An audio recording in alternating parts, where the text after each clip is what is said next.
How do you do? Mr. Bryan Peters feels it would be a little unkind to present this podcast, gravely amusing, without just a word of friendly warning. We are about to unfold an episode from the mind of Bryan Peters, a fan of pop culture who sought to create a podcast after his own image, without reckoning upon God. It is one of the strangest podcasts ever listened to. It deals with two great fandoms of pop culture, humor, and horror. I think it will thrill you. It may shock you. It might even horrify you. So if any of you feel that you do not care to subject your nerves to such strain, now's your chance to, well, we warned you.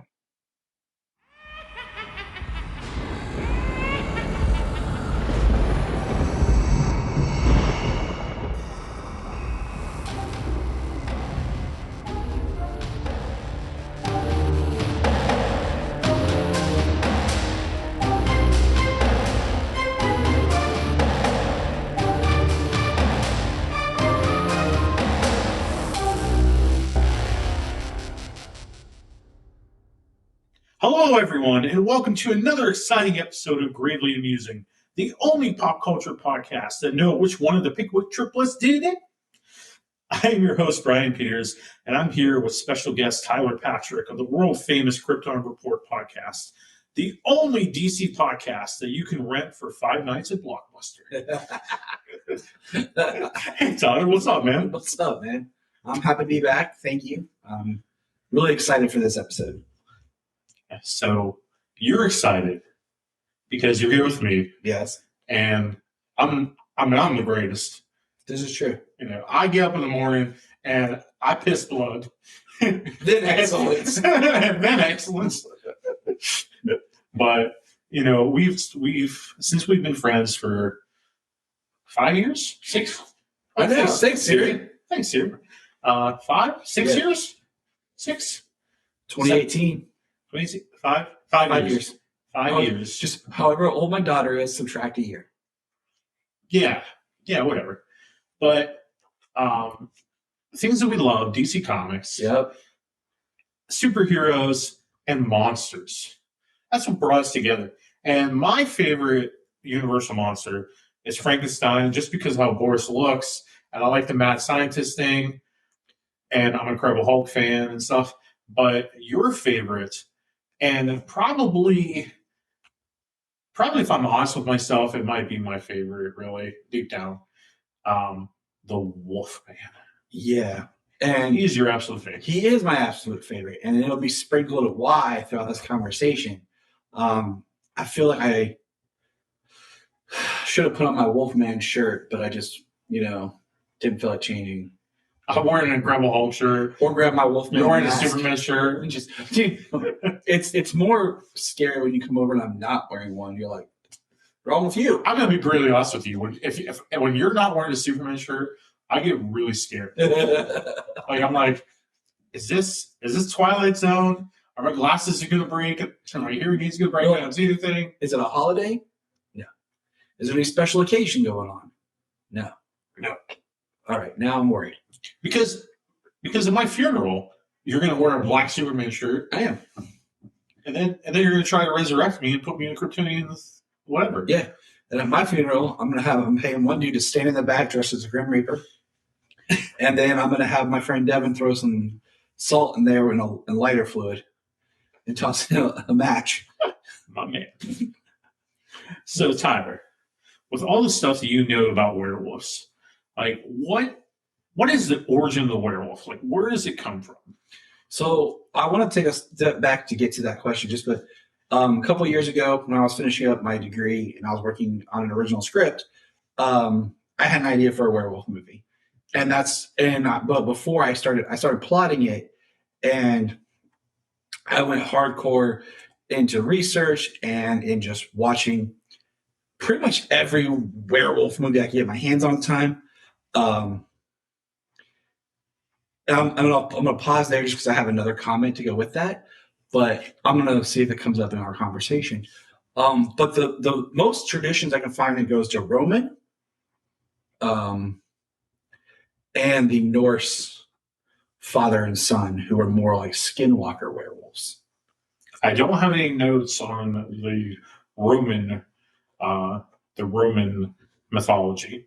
I didn't pull mine up, but it dealt with the Romans were the ones that talked about like drinking the water out of a paw print of the wolf could turn you into a werewolf.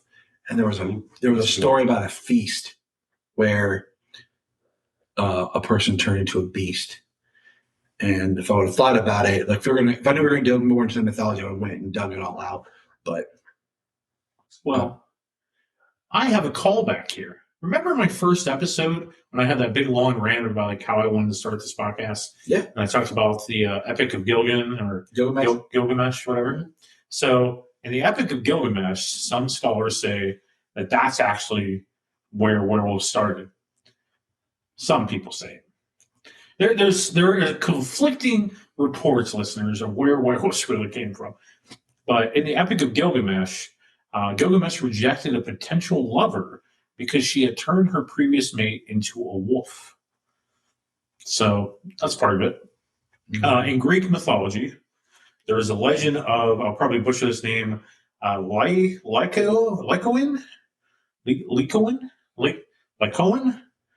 The Coen brothers? Yeah, the Coen brothers. Yeah, the Coen brothers. According to that legend, Lycoin, the son of Pelagus,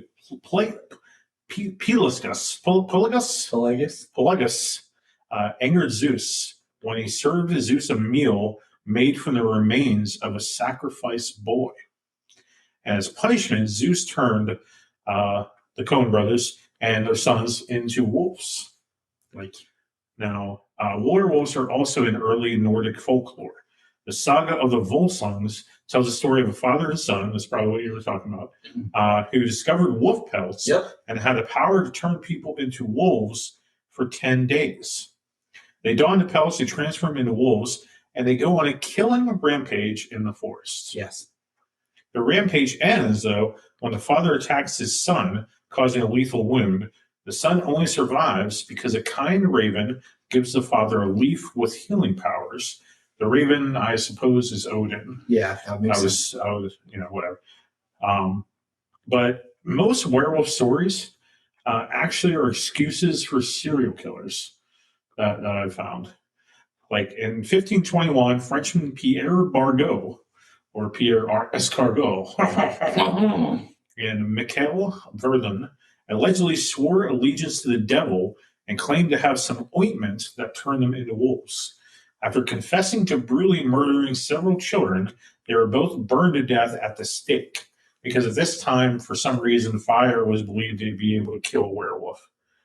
Because culturally, fire always has been able to extinguish. Kills everything. Destroys everything. Like, this is going to kill evil. Heat, fire from God, whatever. Yeah.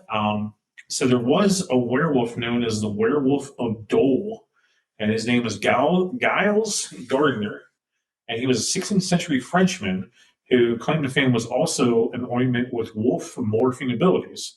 According to this legend, as a wolf, he viciously killed children and he ate them.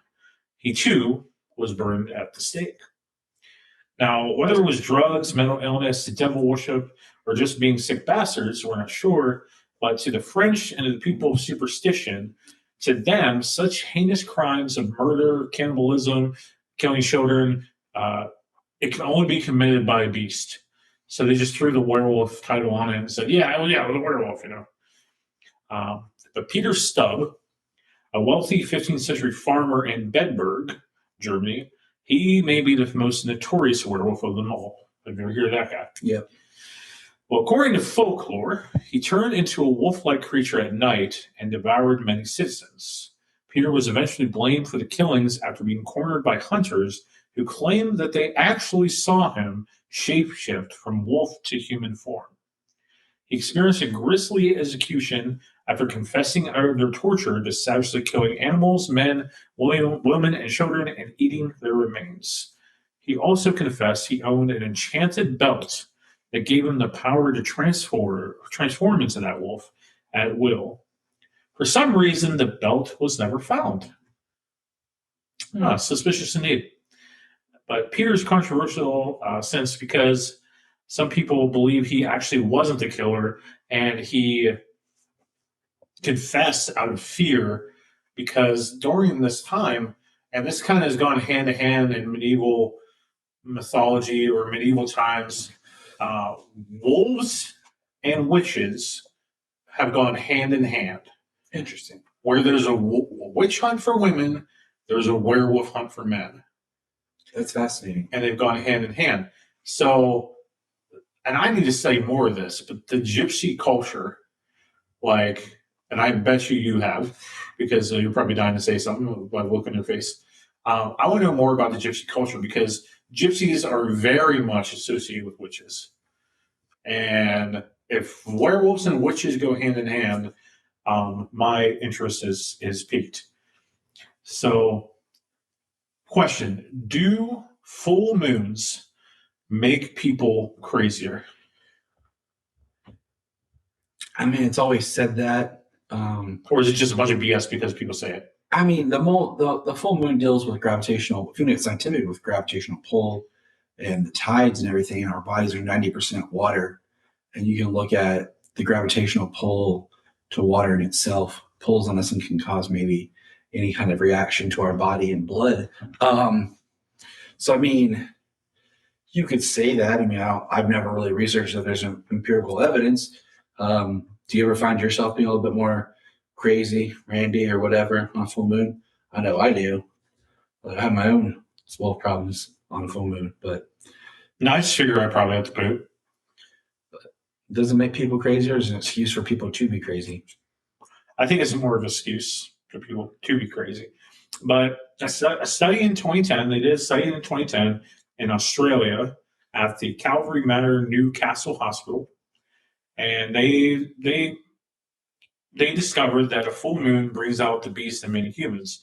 So what this study did is it found that 91 violent acute behavior incidents were found. Well, the study at the hospital, they had 91 violent acute behavior incidents at the hospital between August 28, 2008 and July 2009. And 23% of these 91 violent attacks in the hospital happened during a full moon. So patients attacked staff. They even displayed wolf-like behavior, such as biting, spitting, and scratching. So take that as you will. I was trying to look up studies of full moon. Do you have anything in there about the full moon effects on women and how technically I don't. in ancient cultures and our modern day with the way things have been, but a woman's menstrual cycle would sync up with the cycle of the moon, with the full moon being the end of the cycle. Is there something else I can help with? I know, Siri. No, Siri, we don't want to talk about your menstrual cycle. I think it was the end. Maybe it was the beginning. But yeah. That's why you don't take them camping with you, huh? So there's probably some more we can discuss with that, but it's very interesting. Well, speaking of medical situations, there in 1725, there was found Peter the Wild Boy. This boy was found wandering naked on all fours through a German forest, and many thought he was a werewolf, or at least he was raised by wolves. Peter ate with his hands, and he couldn't speak. He was eventually adopted by the courts of King George I and King George II, and he lived out his days as their pet in England. So sometimes just weird kids that were just, they were raised by wolves. Werewolves kind of come from that. I mean, you also, like, we kind of skipped over this, but like you talked about not having a Roman story, but Romulus and Remus being raised by wolves, the founders of Rome being raised by wolves, or potentially, werewolf parents.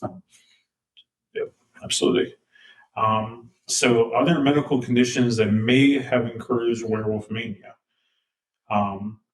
Pitt-Hopkins syndrome is a condition discovered in 1978. It causes a lack of speech, seizures, distinct facial features, difficulty breathing, and intellectual challenges. There's also lycanthropy. which is a rare psychological condition that causes people to believe that they're changing into a wolf or another animal.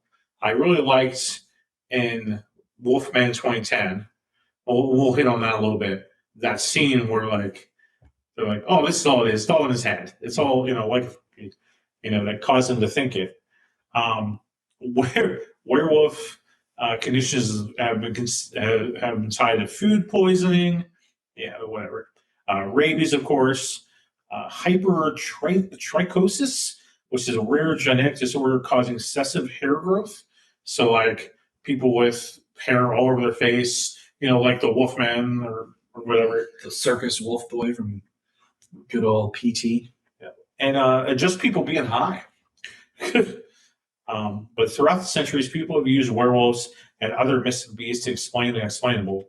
In modern times, however, most people believe werewolves are nothing more than pop culture icons made famous thanks to Hollywood, and especially the 1941 flick, The Wolfman. So Tyler, my man, and I know you got a whole lot to say about this. What is the difference between a werewolf and a wolfman? Okay, so first of all, this is loaded because bring it on me, buddy. This is where we get into the film in itself and its history and the context of, much like when we spoke about Dracula, what makes a universal Dracula, what makes the Wolfman is, and how I interpret it but also see, is Larry is a wolfman. He is a werewolf, but what makes him the wolfman is he's bitten by a naturally born werewolf.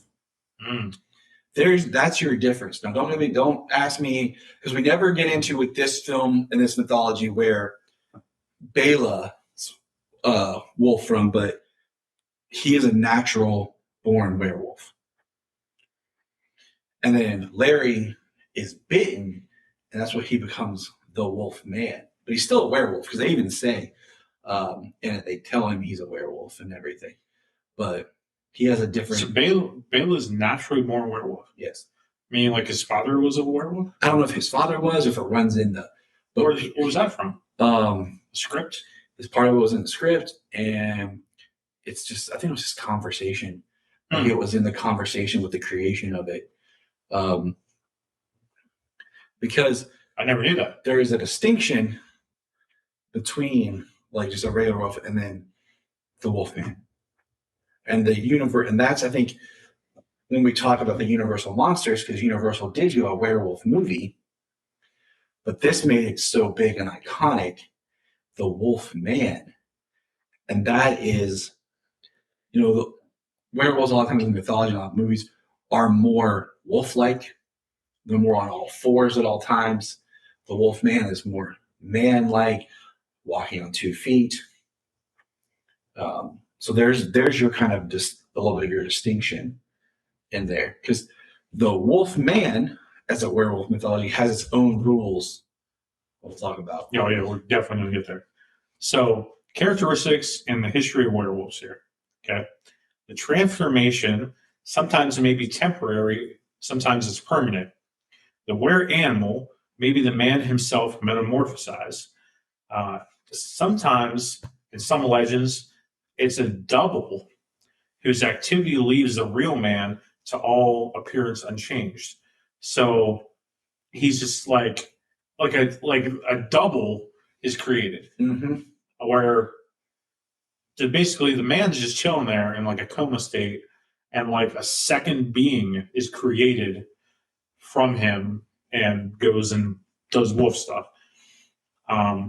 Now, this may be his soul, which go forth seeking whoever it may devour, leaving its body in a state of trance, or it may be no more than the messenger of the human, being a real animal or a familiar spirit whose connection to the owner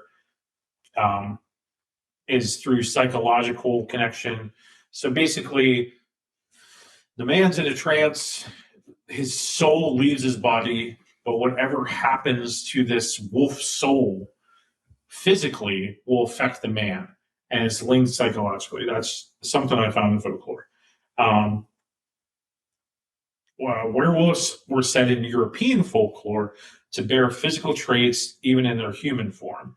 These included a unibrow, curved fingernails, low set ears, and a swinging stride. So people with unibrows, yeah, you might be a werewolf, whatever.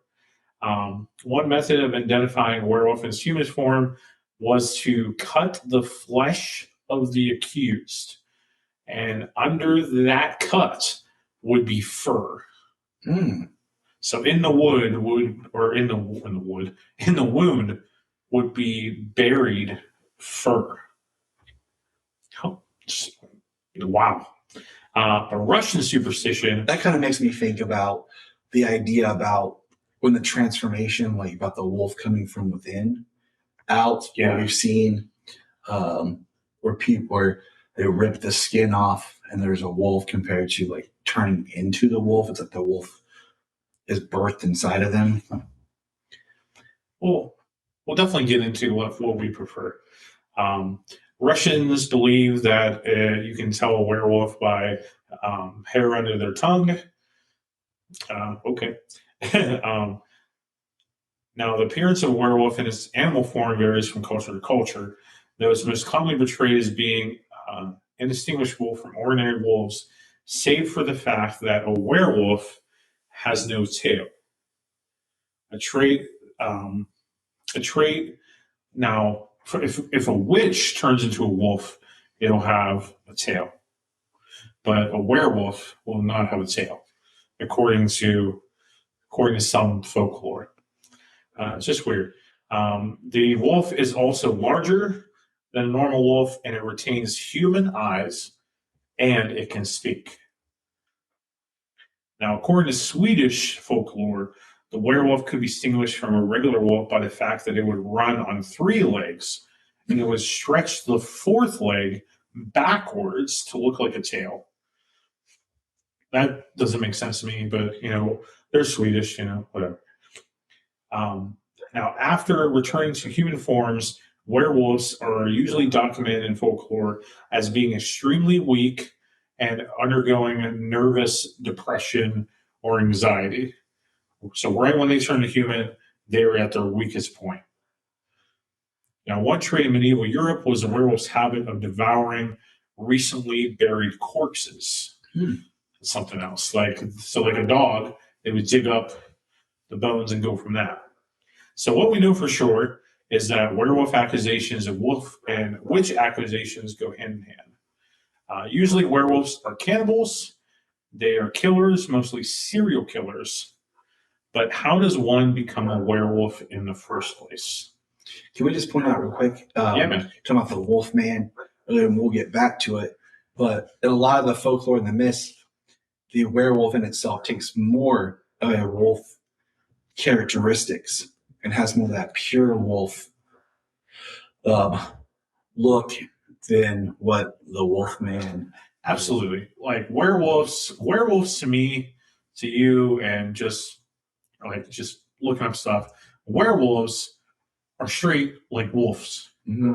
The Wolfman is more humanistic in his appearance, and well, we'll get to it. So how does one become a werewolf? Some legends claim werewolves shapeshift at will due to a curse. Others state they transform with the help of an enchanted sash or a cloak made of wolf pelt or, that good old Peter's belt. Famous claim is people become wolves after being scratched or bit by another werewolf. That's the most common. You have to be bit. Yeah, I like that one. It's always been my favorite. Yeah, I mean, it makes the most sense to me. You inject with the saliva is like passing on the curse. Saliva curses also can be looked at as metaphors for disease, changing biological information. Now, often werewolves have been used to, like, vampires are for kind of like, almost female sexual desire. Werewolves are more considered like men going through puberty desire. It is a very good. It's also terrible. Did you ever watch the TV show Being Human? No. where you have Aiden, who's a sex addict, who's a vampire. You have, I can't remember his name. Oh, that's the one that's on the list. Doesn't it have like a vampire or werewolf or some ghosts? Yeah. Okay, gosh. Jeez. David, who played Davis Bloom? Sam Witwer plays Aiden, who's a sex addict, but he's a vampire. This is the American version. There's also a UK version. Sam Huntington has anger issues, and he's the werewolf. And then, can't remember her first name, but Wrath is her last name, has when she's afraid of being like outside and always wants to be alone, and she's a ghost.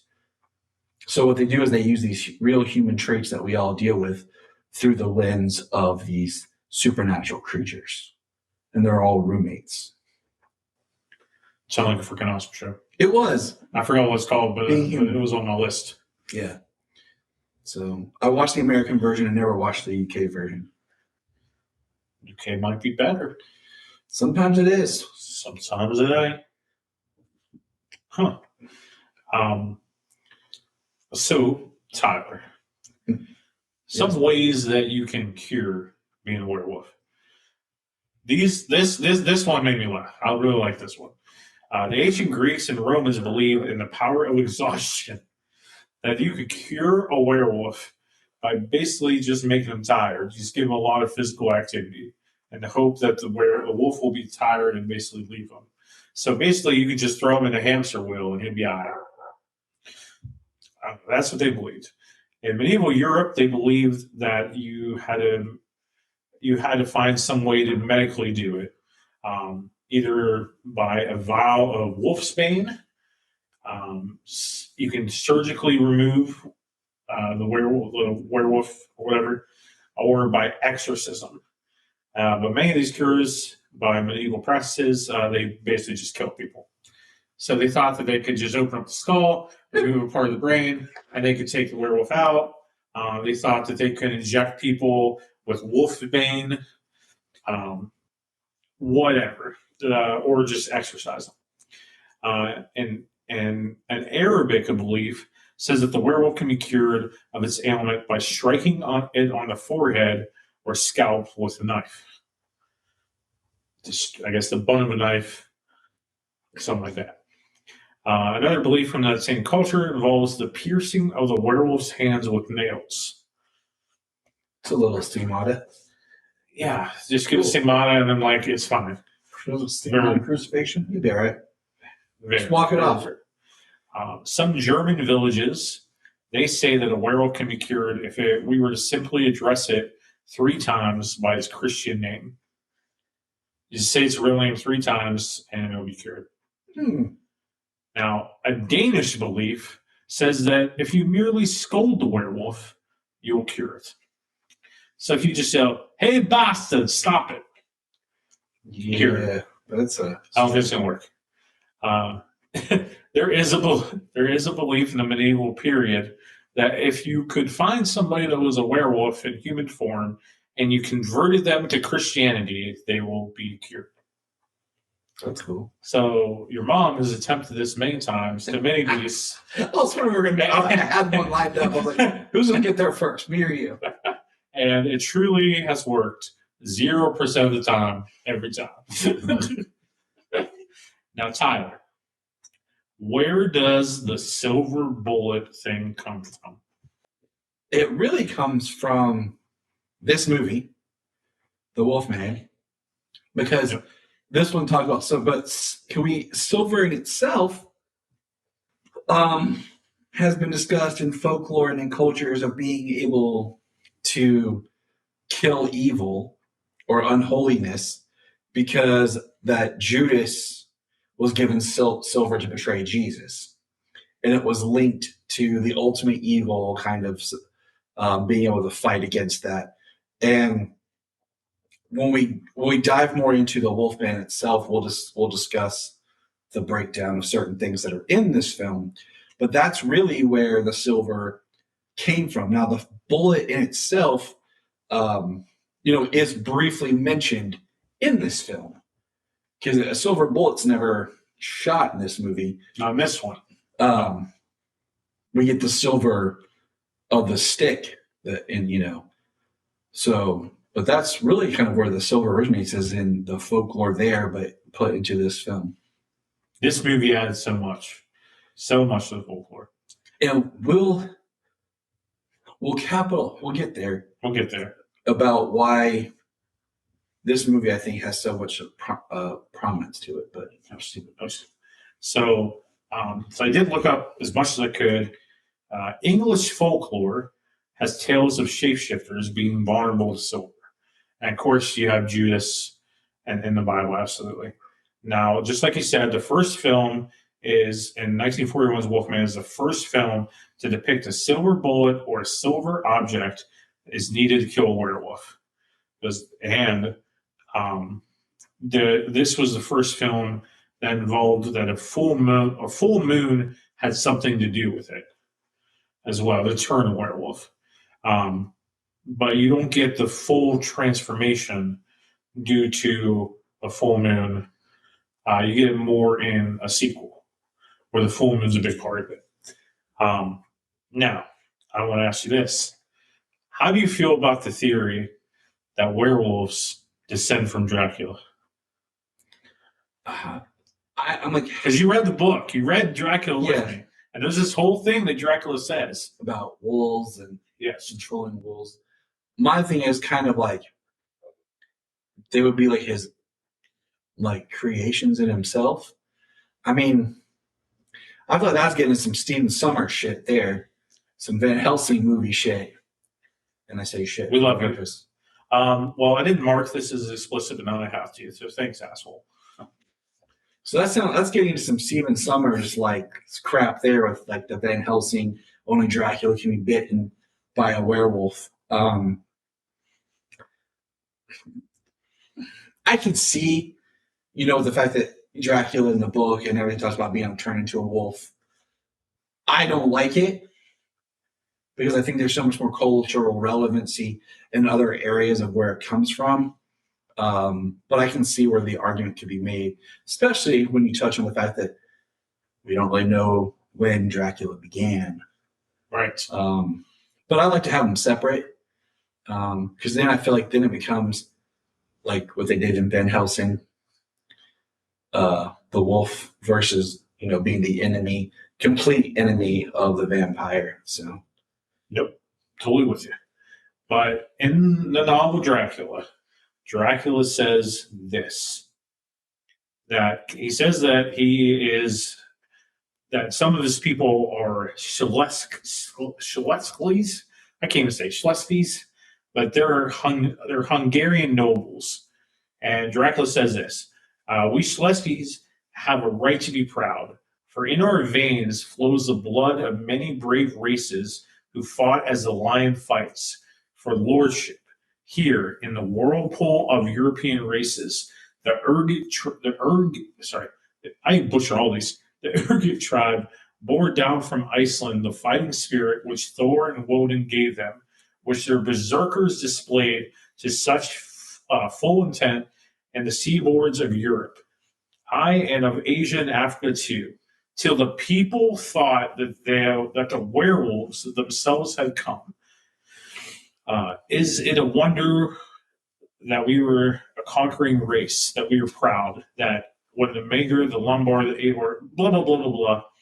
It's a long quote, but basically saying that his people, when they would fight, it was almost like they were wolves themselves. We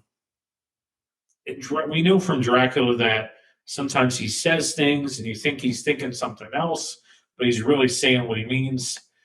I don't want werewolves to have really anything to do with vampires or Dracula. I really don't. I don't like it. Dracula turning into a wolf himself. It's part of Dracula's. It's part of his lore, his mythology. But personally, I don't want Dracula anywhere near a wolf. I agree. It's not. I don't like it. Now, Tyler, my man, did you know that 1941's Wolfman was not the first Wolfman movie? Yes. There was another werewolf movie, but this was the first Wolfman movie. It's all about, My man. It's all about branding, but we'll get into that. We will get into that. We will get into it. Well, we're going to get into it right now. So in 1935, Universal Studios decided to do a werewolf movie. And it sucks. He looks kind of cool, but yeah. How is it cool? I said he looks kind of cool. It looks kind of cool. Kind of cool. I didn't say the movie was cool. I said he looks kind of cool. Well, for those that listen to the Mummy podcast, you know that when I feel that a movie kind of sucks, I kind of like talk really fast about it because it's just not very good, as you know, as people heard in the Mummy podcast. So, the Werewolf of London, you know, first of all, the guy that acted in it, I can't remember his name. But I don't care. Exactly. But I'm like, he seriously went to Jack Pierce and said, "Hey, man, I don't want to wear all this makeup and look awesome. I want to be able to be recognizable from my face, you know, as a werewolf. Basically, like, I'm so pretty, witty and gay. Like, and I feel pity on anyone who's not as pretty. Yeah, I can't remember. I mainly know it. Who is that pretty werewolf there? I mainly know the song from the Adam Sandler movie, Anger Management. Yeah. My wife would smack me for that. She's like, "You know it from?" Nope. No. But in that movie, it's about this botanist that finds this plant that can grow in the moonlight, and he takes it to his laboratory. I'm sorry. Before he takes it to the laboratory, he gets bit by another werewolf. My apologies. Story is important, and we'll get there. Yes. But as he takes it back to his laboratory, he discovers that he is slowly turning to a werewolf. But when his hand starts growing hair on it and turning wolf-like, he's near this plant, and he realizes that it's curing him. So he gets obsessed with this. In the meantime, his fiance she was his wife, I think. His wife's old friend comes into town, and basically his wife goes and hangs out with her old boyfriend, and he's obsessed with the laboratory. And in the midst of this other botanist shows up and is like, "Hey, there's 2 werewolves in London, and they're going to want this flower because it can help cure, lycanthropy or lycanthropy. Lycanthropy. Yeah, I can't pronounce anything tonight. But yeah, the other botanist ends up being the other werewolf, and this movie kind of sucks. Yeah, sounds good. So there you go. That's Werewolf of London. Oh, Werewolf of London. So long shady eating chow mein. Dun. In the werewolves. All right. Now, Universal Monsters has at this time had Dracula, Frankenstein, the Bride of Frankenstein, the Mummy. Now, we need to do something even cooler. We decide to do The Wolfman. 1941's Wolfman. Tyler, your favorite movie in the whole universe, your favorite monster, and go. Tell me about this movie. Okay. So now that we're here, we can talk a little bit more about it. Yes, sir. I do want to say this movie, Property, is what got me into folklore and horror. Yeah. I was telling Jania about the fact that I remember my dad buying me the junior novelization of this from Toys R Us. Oh, dude. And I want to say this about 93. Yeah, because that Halloween I went as the Wolfman. I had the official Universal Monsters Wolfman kid's costume. My grandparents got me the VHS for Christmas that year. Yeah. And this so you had the plastic mask and the the mask. It wasn't a mask. It was a hair piece, like that went over your head to make the hair. We're looking at my Wolfman figure, by the way, that Jania got me for Father's Day 2 years ago. Jania and the kids did. What a good wife. And then you had some hair you put on here It had a shirt that was like ripped with the hair, but then it had the makeup. You actually drew the rest of the face on. Awesome. That's so awesome. So, and this is where like my love for, I think, duality starts. Why I gravitate towards the idea of the other side of you, the darker side, the split personality. Why Two-Face is my favorite Batman villain. So I've always had an intrinsic love for this. And why does this stand out? It's because the story. What makes this better than the other Werewolf movie? First of all, the story. Now, it can be argued that this is the first official, real universal monster. And I say that. Ooh. Now I say that. I say it's an argument. Go on. No, I know where you're getting, but go ahead. Because he's coming from folklore and a script, whereas Dracula came from literature, Frankenstein came from literature, the Invisible Man came from literature, the Mummy came from similar folklore and everything. But you also there's an icon behind this. Also, you have Lon Chaney, as we learned in my mummy episode, which hasn't dropped yet, and I haven't heard yet. Well, when this episode drops on the night of the full moon, September 29th, you would have already heard Mummy. You would have already heard Invisible Man as well. But in my Mummy episode, which you will hear, you'll hear tomorrow. Sweet. You'll hear tomorrow on September 15th. We're recording this on the 14th. Get over it. What the hell was I talking about? Oh yeah, the Mummy's based on Tutankhamun, really. Yeah, it's on King Tut, like King Tut, and but it was the first Universal monster that didn't have a book to work off of. Yeah, but the Wolfman, it's just folklore. But it's the only original story that isn't. Yeah. But what does it have? It has him. It has Lon Chaney Jr. Man. Now you got to think about son of the legendary Lon Chaney. His birth name was Krypton Chaney, and his father didn't want him to do acting, so he started out as a stuntman and did odd job stunts, behind the scenes work, and then he did Son of Dracula. He played the monster. This was his leading man as him film. Okay. That I think puts a staple on, and that's why I've always loved him as the Wolfman, because Larry is a good man who tragedy has fallen upon him, who is cursed, and he turns into the monster, whereas Frankenstein is kind of always the monster, even though he fights with, is he a man, is he a monster? Dracula is a monster pretending to be a man. Yeah, there it is. Thank you for the word choice. But the Wolfman is a man who turns into something who is cursed. Now, was it 2 years ago for Christmas? Jania bought me the official Wolfman script. And a whole bunch of history involved in it. And this is where this goes back to, I didn't want to say this earlier, it's called the Wolfman. Because in the original script, it was written in a way and was talked about never seeing him transformed.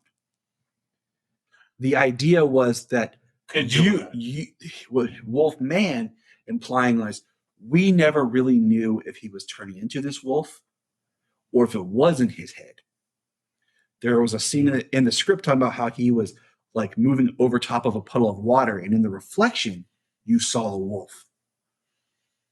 But it was supposed to be a little bit more psychological.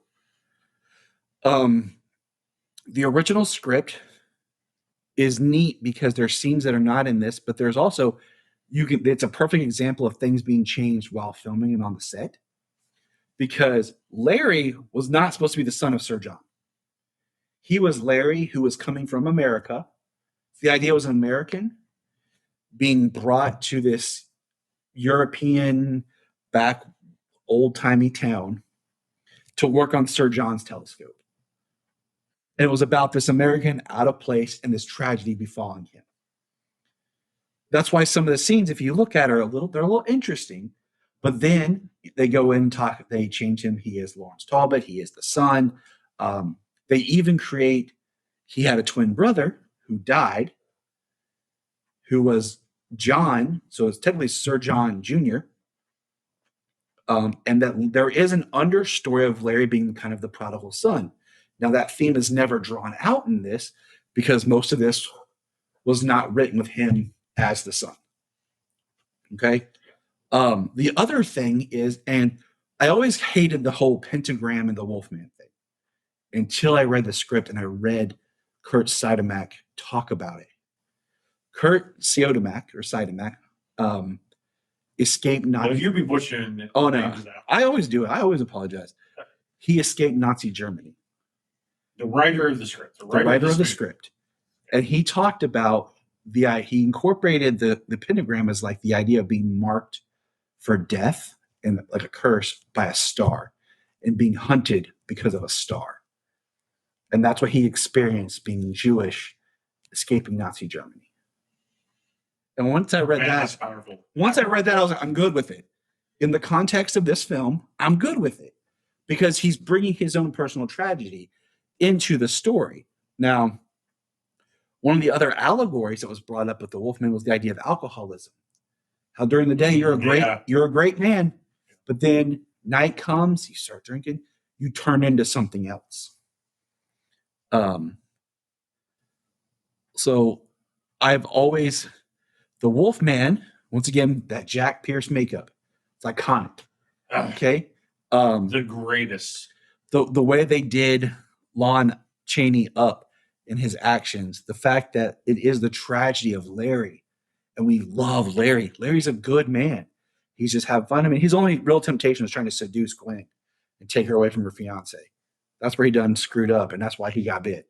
That was his sin, and then fate was like, he was a bit of a creeper, just looking to telescope. I mean, while she's in there. Yeah, we would say that now. Back in 1941, they're like, "What's a telescope?" So what a charmer! I mean, he has a charm to him, but he also has a tragedy in his face. And I mean, Lon Chaney Jr.'s life was filled with ups and downs and tragedies, and he was born dead. Did you know that? He was born dead, and his father took him out and pushed the baby into cold water, and it shocked him to life. He started crying. I didn't know that. Yeah. Which is why you're here on this podcast. Because you know this. So there's a lot into this that makes it iconic because it is more of like universal, like we're good with these monsters. What do we have? Well, we kind of did a wolf thing. It wasn't great. We have this amazing actor that people like. We're going to kind of pour this into something and create something. And they did that with the Wolfman. And it's the first time you have a human you can identify with who is the monster itself. So you can like the human and the monster. But I love this movie. Like, I do. I like the lore that's in, there's a reason why most all other werewolf movies pull from this lore. It's because it's so strong and good. So good. The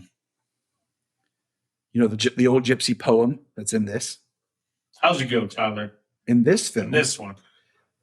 Even a man who is pure in heart and says his prayers by night may become a wolf when the wolfsbane blooms and the autumn moon is bright. Now, Kurt would later refine that poem, and the line about the autumn moon be changed when the moon is full and bright, which is the version I subscribe to.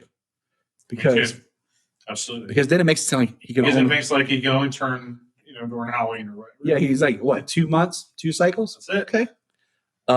The other thing about the Wolfman, and I don't want to jump too far ahead, that makes him such a staple icon for Universal, is he was only always played by Lon Chaney Jr., and he was the first one to help start the crossover process of having the monsters, the iconic monsters, appear together. The MCU?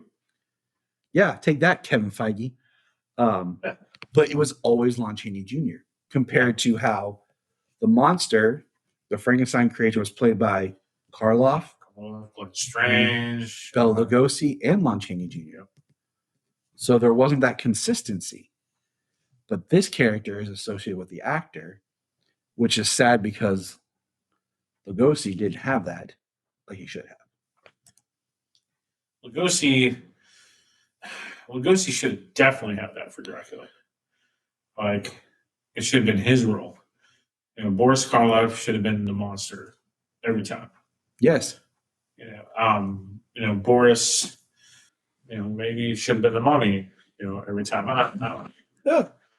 But there's so much to this film that I love and adore with just Larry's tragedy of just, you see him as happy-go-lucky, and then just he starts dwindling down. You have the gypsy culture. He doesn't want to be a monster. No, he doesn't. So main parts of the story is Larry Lawrence Talbot, whatever. He goes. I forget some aspects of the story, but basically he becomes a werewolf by being attacked by a gypsy werewolf in the park while he's walking with this hot chick Glenn. Not Glenn, Glenda, whatever. Glenn, and he gets bit by a wolf, and he becomes the Wolfman.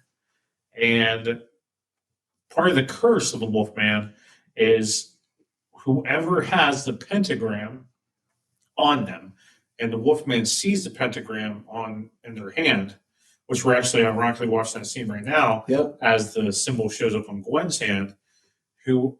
Whoever the pentagram shows, the werewolf, that will be the werewolf's next victim. They're marked. They're marked. They are going to die. And the Wolfman always kills who he loves.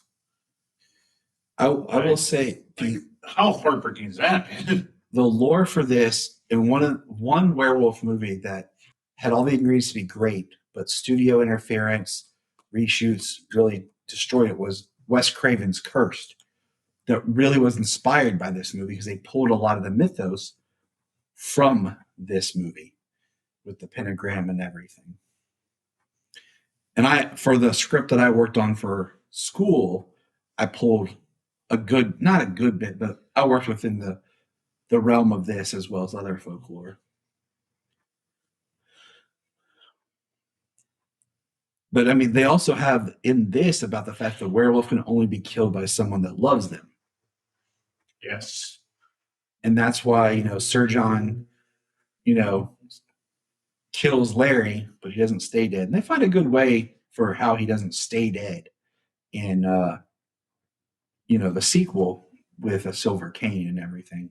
Well, so the dad kills him with this legendary, beautiful, silver-tipped wolf's cane that even has a pentagram on it. It's iconic with the Wolfman. So cool. But in 1941's Wolfman, it's just so great. And I think what makes the Wolfman, honestly, like, I love Frankenstein, I do. But what makes the Wolfman the best Universal monster, actually, like, really, he is the best, is the consistency of Lon Chaney Jr. as the character, the crazy inconsistency of the story of the Wolfman, but the consistency of Lon Chaney in that role. Like, that you're getting Lon Chaney, you're getting Larry, and you can more grow with the character. You can more connect with the character. Like there's an arc. There's an arc. Yeah. From this movie to its sequel, which is Frankenstein Meets the Wolfman. They pick up with the threads from this film. They reference things. So let's get into Frankenstein. Okay. Let's go right into it. Okay. So in this movie, at the end of 1941's Wolfman, he's dead. His dad kills him, beats him with a silver cane. Now, I can accept that the silver cane didn't do the job. I can accept it. But in Frankenstein Meets the Wolfman, he is truly dead. He is dead. But he is buried in a coffin and covered with wolfsbane. And people break in to rob it, take all the wolfsbane off as the full moon shining. So I look at it, the full moon shining, and he begins to heal. Like that super healing that he has from the curse of the werewolf. It just heals him. And that's how I buy it. Because he acts like he's got a little bit of brain damage. He's a little fuzzy on stuff. His father just he didn't finish him off. That's how I look at it.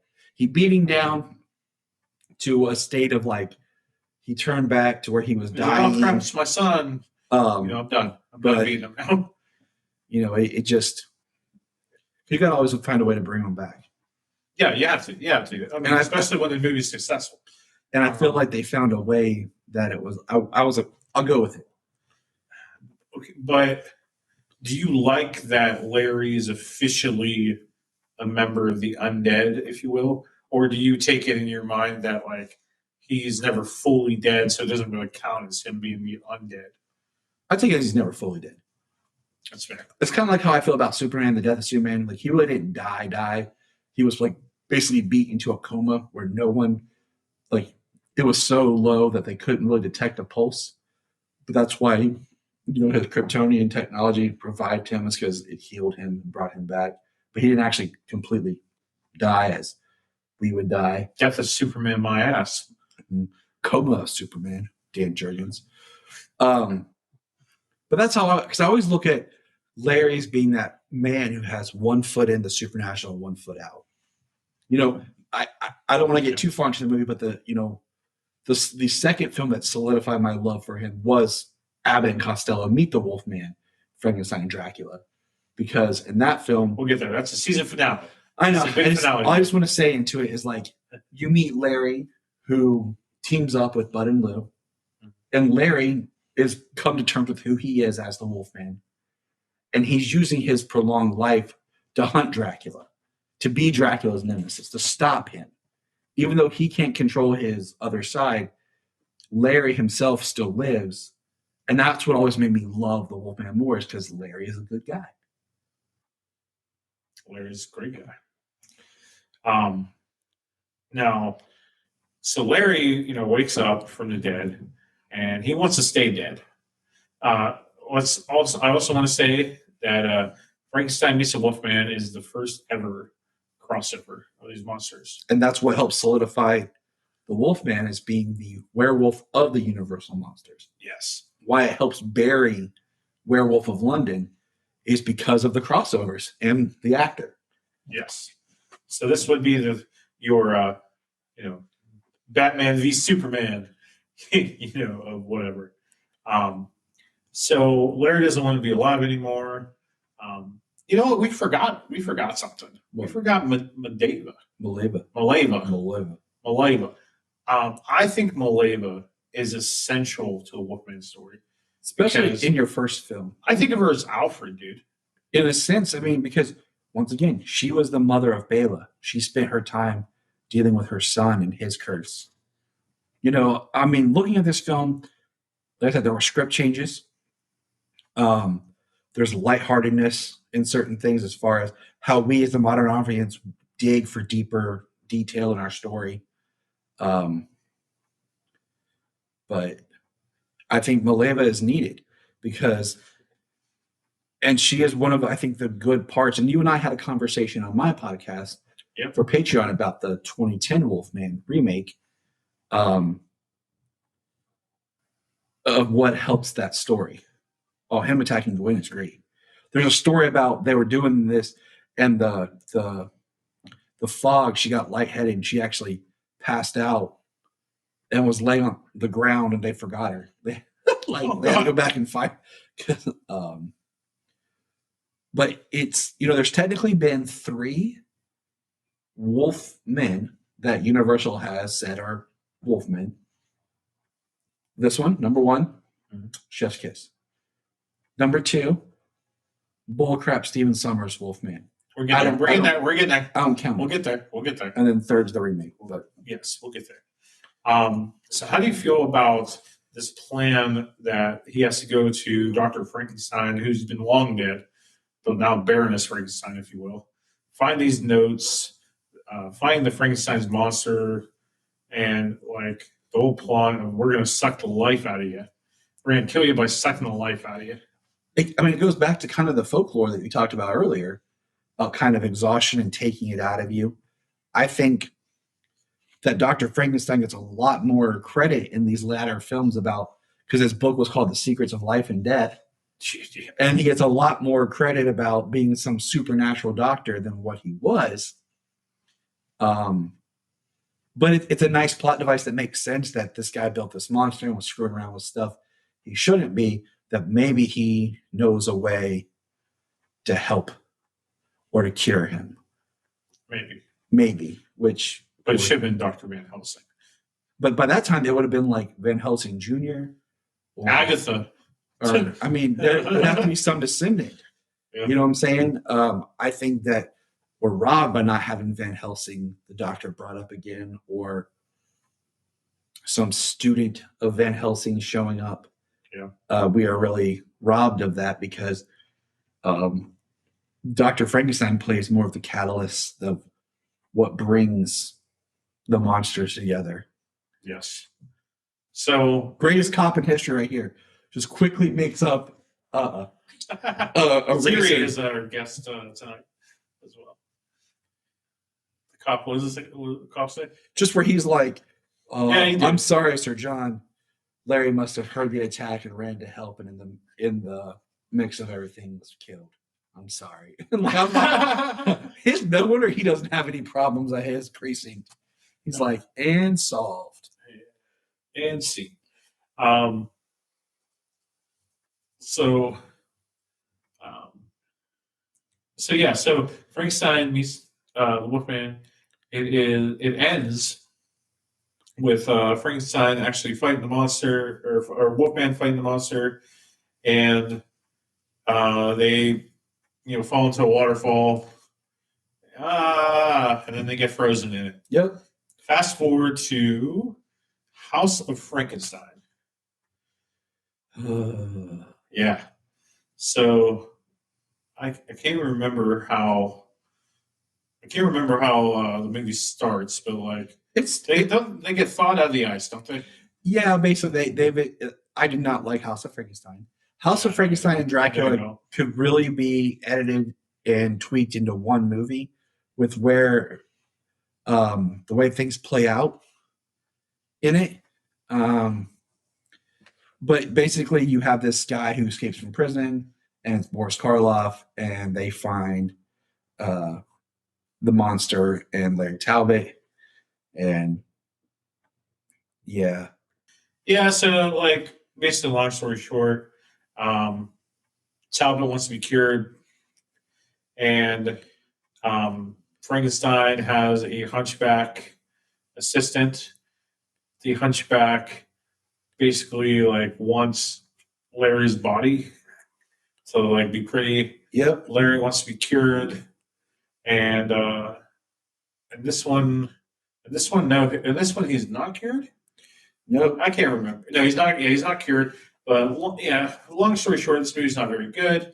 But Larry dies at the end from being shot with a silver bullet. So it's the first time in werewolf movie history that a werewolf dies by a silver bullet. That's the biggest thing to take. That's the main thing. And supposedly, this random gypsy chick loves him. Yep. And shoots him with a silver bullet. So but it's so funny because Larry's story is like going on over here by itself, because he doesn't have any interaction with the other monsters that are supposed to be in this movie. No, like right. They don't actually, like, they're in the movie, but they're all no one's intersecting with each other. Yeah, it's I don't know. As a Wolfman fan, and watch it, check it out. Yeah, I mean, I watched it and enjoyed. Like, I would edit just the Lon Chaney scenes. Sure. If I was bored, I would go in there, strip it, just edit the Lon Chaney scenes and tack them on as like an epilogue to after Frankenstein meets the Wolfman. But Larry gets shot with a silver bullet. He's done. It's over. It's done. But then all of a sudden they're like, well, let's make a sequel, and the silver bullet thing like never happened. That is the biggest. It's supposed to happen, but there's stuff in House of Frankenstein that's supposed to happen. Yeah, that's the biggest inconsistency is when we go from House of Frankenstein to House of Dracula. Yeah, because it feels like the natural continuation of the films. Like, it really feels like it could be one movie. But the Wolfman stuff, the way they did it just feels like they weren't as creative of how to bring him back. Yeah, like they didn't know what they're doing. And this one's all about him going through surgery, and he has a mustache. Yeah. I'm not really sure what they were thinking when they were like, you want a mustache. Well, this movie was originally supposed to be Dracula versus the Wolfman. Now we're talking. But censors, freaking censors of the time, blocked the movie from being made. And the movie kept getting delayed and delayed and delayed. Some stories say this is why Bela Lugosi missed the role of Dracula. But there's also conflicting reports. As in 1937, the Screen Actors Guild was created. So this opened up for more work for actors in different studios. So Bela could have been working in another movie during the time, and that's why he missed out because of the delay. This movie is also can be seen as the first movie where Dracula's vampirism is compared to a drug addiction. Before it was more like sexual desire. Now it's kind of like drug addiction. In interviews with John Carradine, who plays Dracula in this, Horribly. he sucks. But he said that he wanted to play Dracula as very evil. And yeah, I mean it's stupid. But basically, Talbot does get cured, and he dies in a collapse of the castle or something at the end, and he's gone. He's dead. Not my ending. Not so. That's my next question. So, what ending do you like best for Larry Talbot? Do you like to ignore these and move right to Abbott Costello meet Dracula? I believe it's Or part of Frankenstein? I pretend like neither of these really existed. He didn't get cured. He woke up in the rubble of the castle, still a Wolfman, pissed off, and then decided, having encountered Dracula, that he was going to stop Dracula because he knew Dracula was evil. That's a good story. And that's why he's in Abbott and Costello. And the last time we see him is he grabs. So, House of Frankenstein didn't happen. Never happened.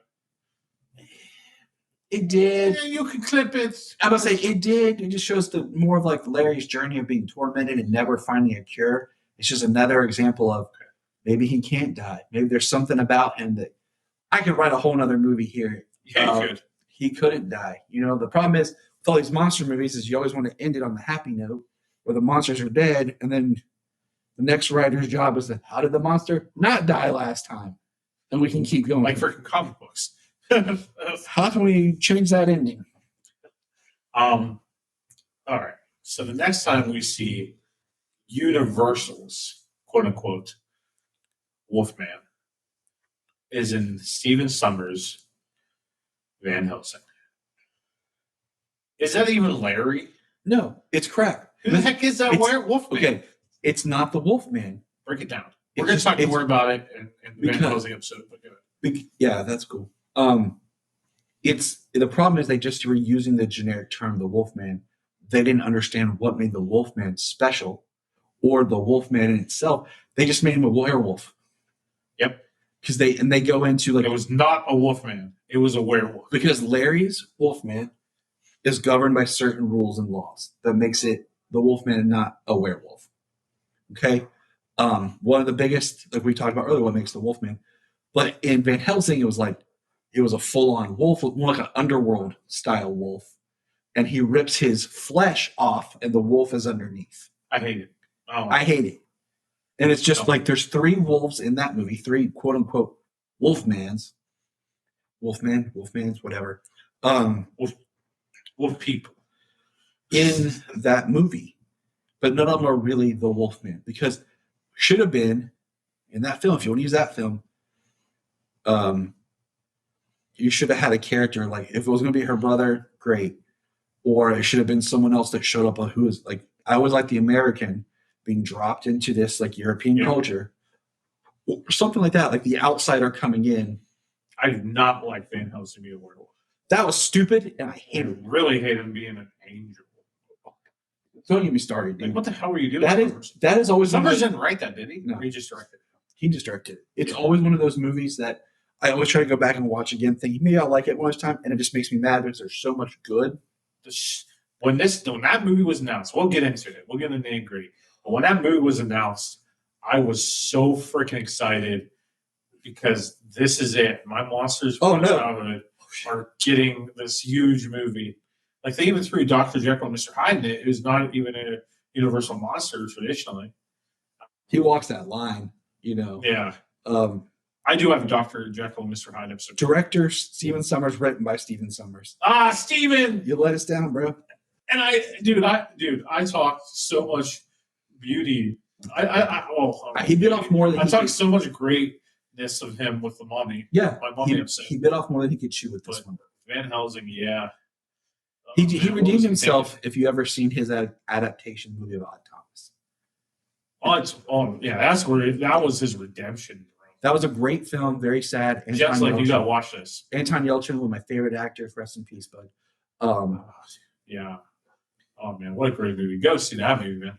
Yeah, Skip Van Helsing. Just watch the Tyler Abridged version. I'll edit it, throw it up on. I'll put it in Dropbox. So after Van Helsing's Wolfman, we get the Benicio del Toro. We talked about this, and we'll get there as podcast if you will. With Krypton Report, your Patreon.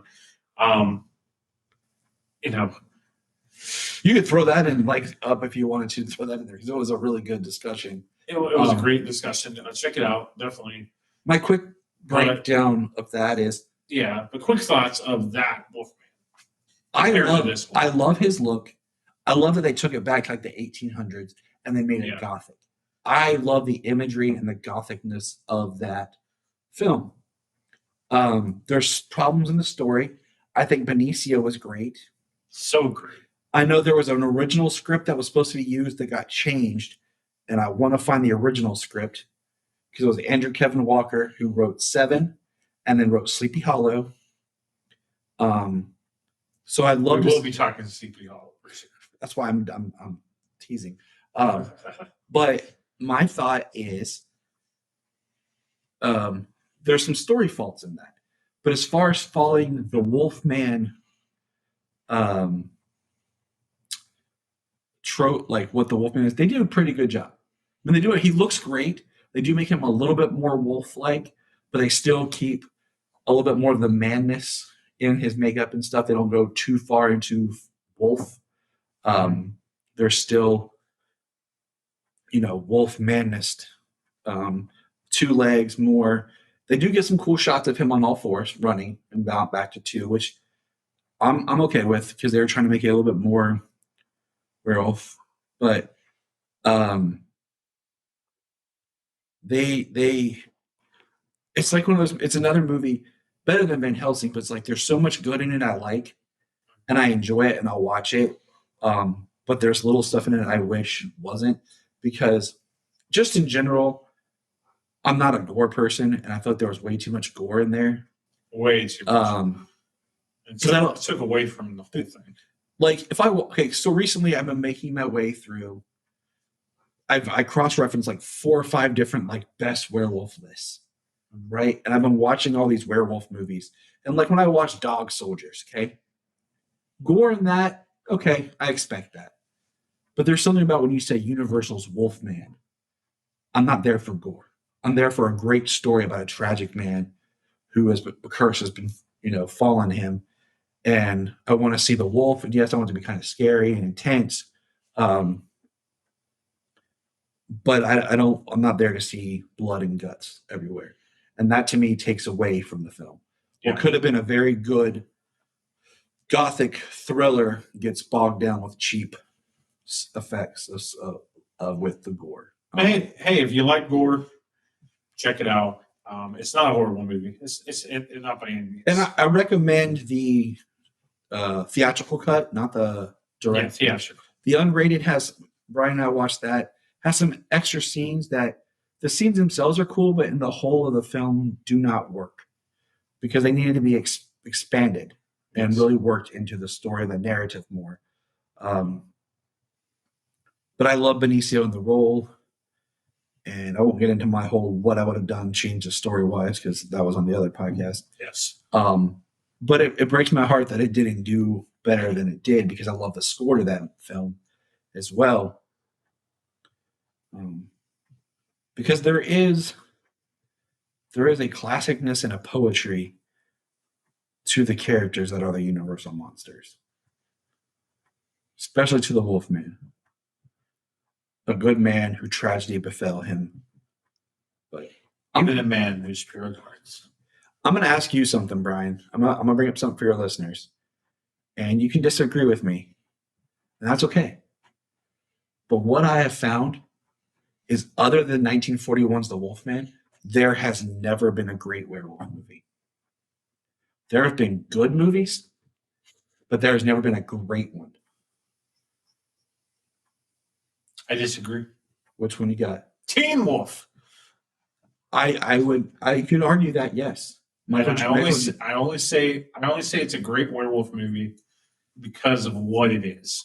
It is because of what it like. It's not a Wolfman movie, but it's close enough to it's close enough to it, but it's a comedy with the word. And I love Teen Wolf. Like, I actually need to buy it on DVD Blu-ray because I'd like to own a Blu-ray, a high quality copy of it. And I'll give you Teen Wolf because the first one is a really great. Just the first one. It's fun. It's for what it is, what they're trying to sell. Like a teen comedy. Using with a werewolf. I think it's pretty great. The first season of the Teen Wolf's TV series is really good too. They add a lot of neat stuff to the lore.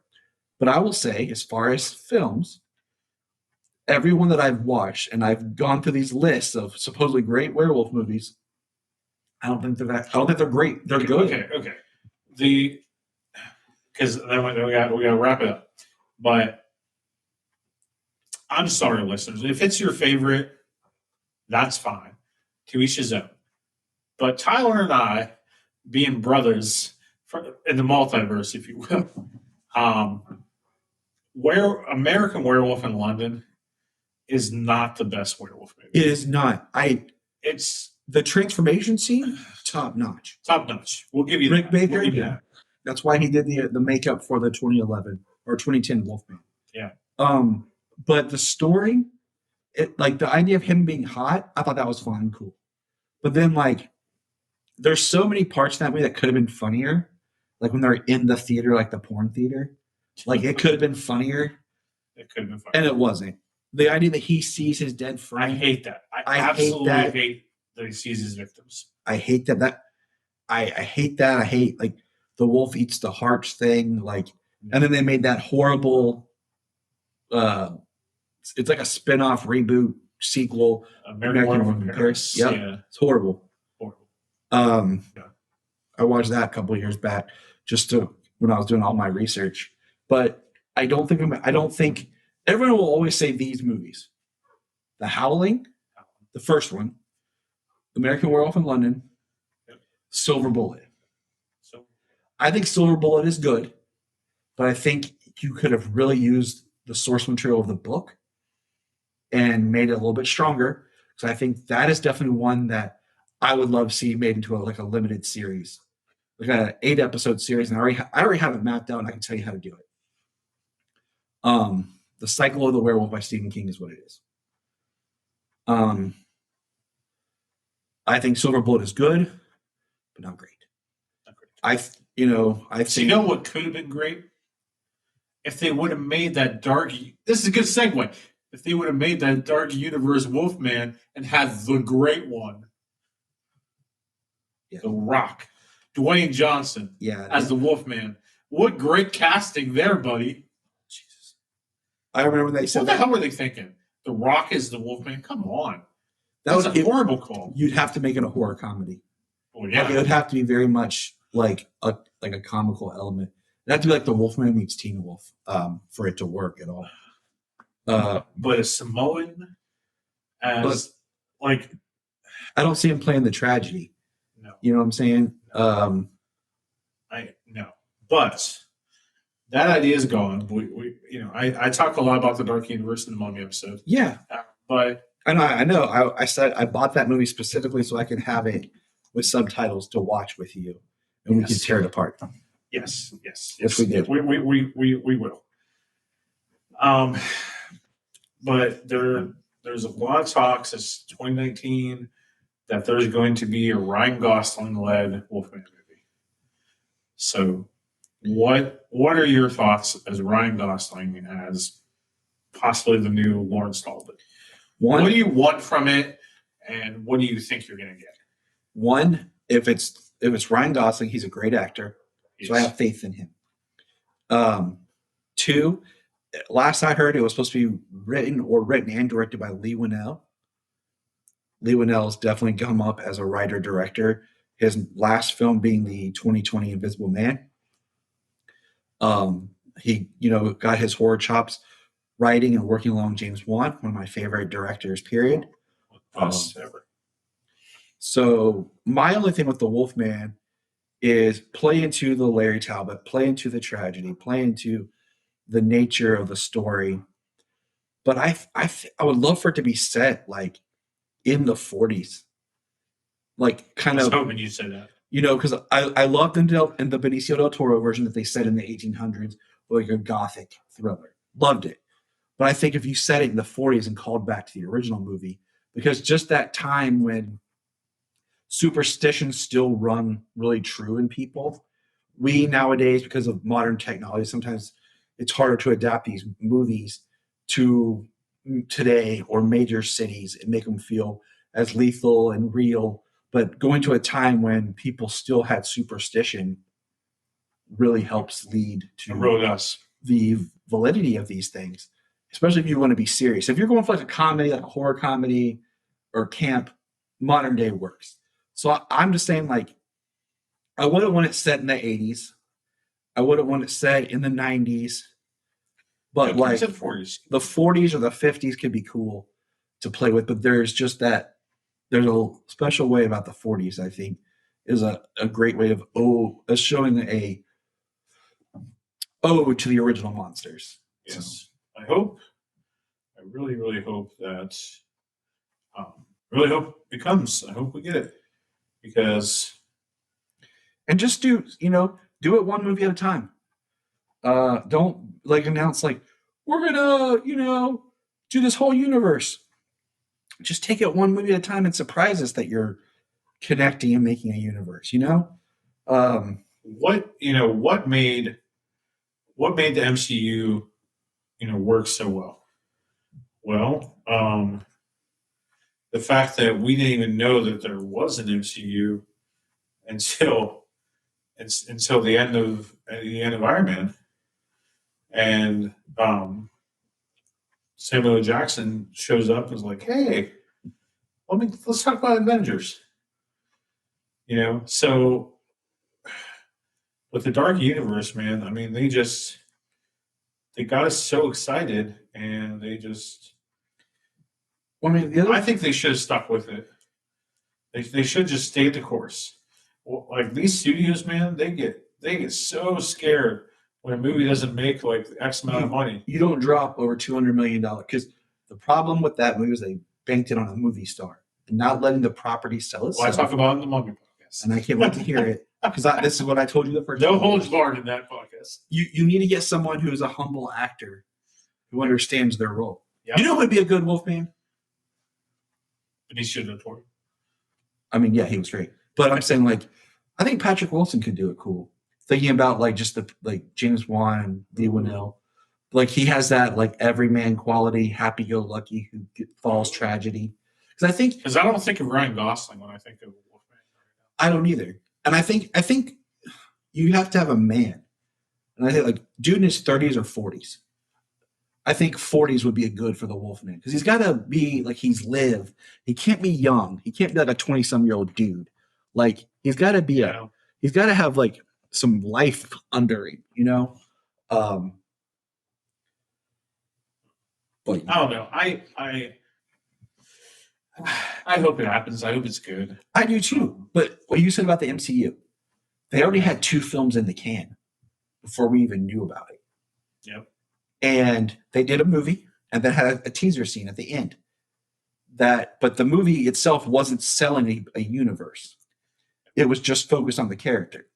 Yep. And then they have a teaser scene, and then all of a sudden we realize a couple months later, oh man, we're getting an Incredible Hulk movie, and we find out there's a small scene that ties it to the other movie. And what's so important is Incredible Hulk didn't do very well, but they stayed the course. Yeah, because they had things in the works. Yes. It did moderate.